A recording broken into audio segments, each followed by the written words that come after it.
મને દુઃખ છે કે આપણે યુદ્ધ હારી ગયા, પણ મને સેનાપતિ બનાવ્યો હોતે ને તો આ દિવસ જોવાનો વારો ન આવતે તારો. અને હજુ પણ સમય ગયો નથી, હજુ પણ સમય ગયો નથી. તું હજુ પણ મને આજ્ઞા કર, આજ્ઞા આપ, જો હું શું કરું છું. દુર્યોધને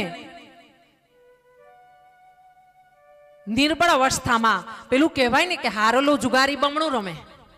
હા, એટલે એને એમ કીધું છે કે તારે જે કરવું હોય તે કરી બતાવો મિત્ર. કંઈક થતું હોય, કંઈક ચમત્કાર થતો હોય તારાથી થતો હોય ને કંઈક પાછું પલટતું હોય તો બતાવો. અને એવા સમયે અસ્વસ્થામાં પાંડવોની શિબિર તરફ આગળ વધ્યો છે, અસ્વસ્થામાં ગયો છે અને જઈને પાંડવોની શિબિરમાં જે પાંડવોના 5 પુત્રો નિંદ્રામાં હતા એમના મસ્તક છેદી નાખ્યા છે અને એમની જટાઓની સાથે મસ્તકને પકડીને દુર્યોધનની સામે આવીને ઊભો છે. દુર્યોધનને એક શ્રાપ છે કે તારું મૃત્યુ ત્યારે થશે કે જ્યારે શોક અને હર્ષ બે ભેગા થશે. દુઃખ અને આનંદ બે લાગણી તારા મનમાં ભેગી થશે, તે સમયે તારો શ્વાસ છૂટશે. ને મહારાજ દુર્યોધનની સામે રાત્રિના અંધકારમાં આ અસ્વસ્થામાં પાંડવોના 5 પુત્રોના માથા લઈને આવ્યો છે, જટાઓ પકડીને, અને કહી રહ્યો છે કે જો આ તલવાર, આ ખડગ જો મિત્ર રુધિર એમાંથી વહી રહ્યું છે અને આ 5 પાંડવોના માથા, આટલું જ કામ હતું, આમ જ કાપીને લઈને આવ્યો. જો 18 દિવસ રાહ જોવાની જરૂર નહોતી. દુર્યોધન છે, અસ્વસ્થામાં નથી. દુર્યોધન સમજી ગયો કે ક્યાં જ ઊંધું બફાયું છે. એણે કીધું એક માથું મારા હાથમાં દે.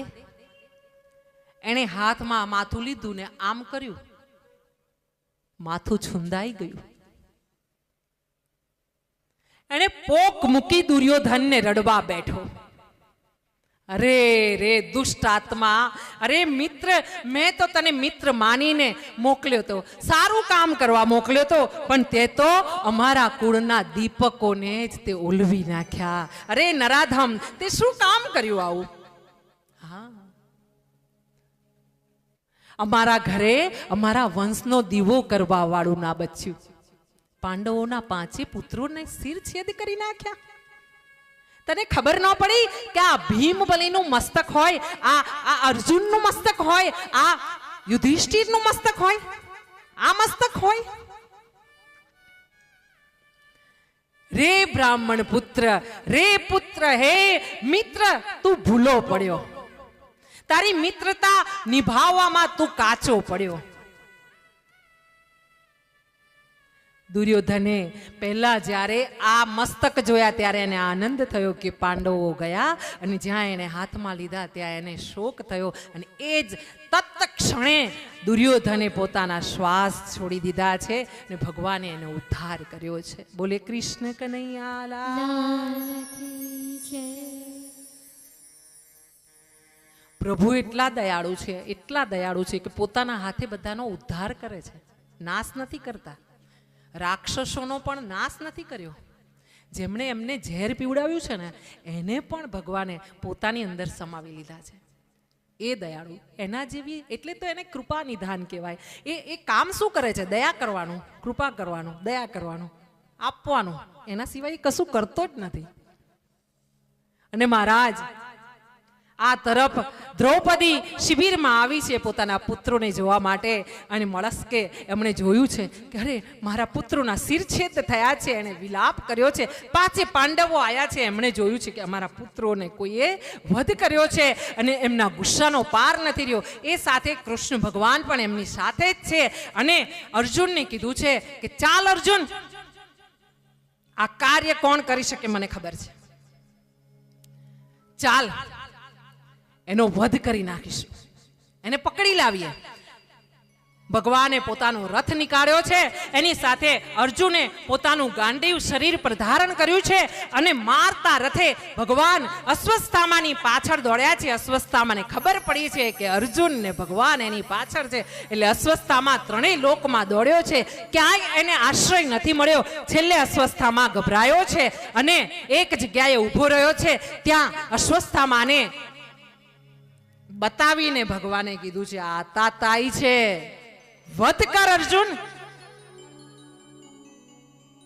પ્રભુએ કીધું છે આ આતાતાઈ છે, નિર્દોષ બાળકો, સ્ત્રીઓ, માસૂમ વૃદ્ધોને જે આંગળી ઊંચી કરે ને એને જીવતો ના રખાય, એ ગમે તે હોય.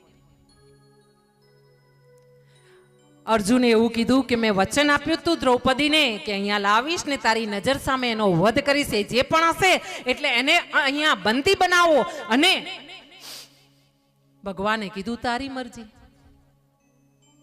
અર્જુને બંદી બનાવ્યો, અશ્વત્થામાને લઈ જવામાં આવ્યો દ્રૌપદીની સામે. જ્યારે અશ્વત્થામાને લાવવામાં આવ્યો છે ને ત્યારે દ્રૌપદી અશ્વત્થામાનું મુખ જોયું છે, એનું મુખારવિંદ જોઈને એ સતી એવી દ્રૌપદીએ, અગ્નિપુત્રી એવી દ્રુપદની પુત્રીએ કીધું છે, જેના 5 પુત્રોના શબ એની નજર સામે પડ્યા છે, એવી માએ કીધું છે, મુચ્યતામ મુચ્યતામ એશામ બ્રાહ્મણો નિતરામ ગુરુ. છોડી દો એ બ્રાહ્મણને. બ્રાહ્મણ તો સદાય ગુરુ, સદાય પૂજનીય, સદાય વંદનીય. બ્રાહ્મણને આવી રીતે બાંધશો નહીં, એને પકડશો નહીં, એને હાનિ ન કરશો. એ બ્રાહ્મણને છોડી દો. હા, એને ભલે મારા પુત્રોને મારી નાખ્યા, મારો ખોળો ખાલી કરી નાખ્યો, પણ દ્રોણાચાર્યના પત્ની છે ને એ સતી નથી થયા. એ આ દીકરાને લીધે સતી નથી થયા. અશ્વત્થામા એમનો દીકરો છે, કુપી રાહ જોતી હશે, માં ગુરુમાં પુત્ર વગરની થશે, બ્રહ્મત્યાનું પાપ લાગશે.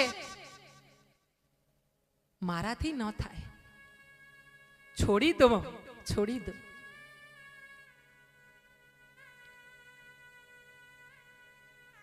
આપણા બાળકને જો આંગળી કોઈ અડાડી દે કે એક શબ્દ બોલે ને તો આપણાથી સહન ન થાય, પડોશમાં રમતું હોય તો. હા, અને એના પરથી એક વાત કે આપણું નાનું અમથું બાળક છે, ચલો દીકરાનો દીકરું છે, આપણી ઉંમર પ્રમાણે દીકરાનો દીકરો છે, ફળિયામાં રમે છે અને કોઈ એને ઊંચા અવાજે કંઈક તતડાવી નાખે, આપણે તરત લડવા જઈએ છીએ. હા, અને એની જગ્યાએ આપણે શું કરીએ છીએ? પેલા મરઘા ફરતા હોય છે ને, એના બિચારા નાના બચ્ચા લઈને ઓયા, હા, બકરા જતા હોય ને નાના બચ્ચાને ઓયા. હા, હશે ને કોક વ્યક્તિ એવા હશે કે જે આ સેવન કરતા હશે, ન ખાવાનું ખાતા હશે, અભક્ષ્ય ભક્ષ કરતા હશે, ના પીવાનું પીતા હશે. એવા તો કોઈ હશે ને. એમના માટે શું તમારા બાળકને તલવાર મારીને ગળું કાપીને તમે પોતે રાંધીને ખાઈ શકો? તમારી નજર સામે આવી રીતે કરી શકો તમે? લાવો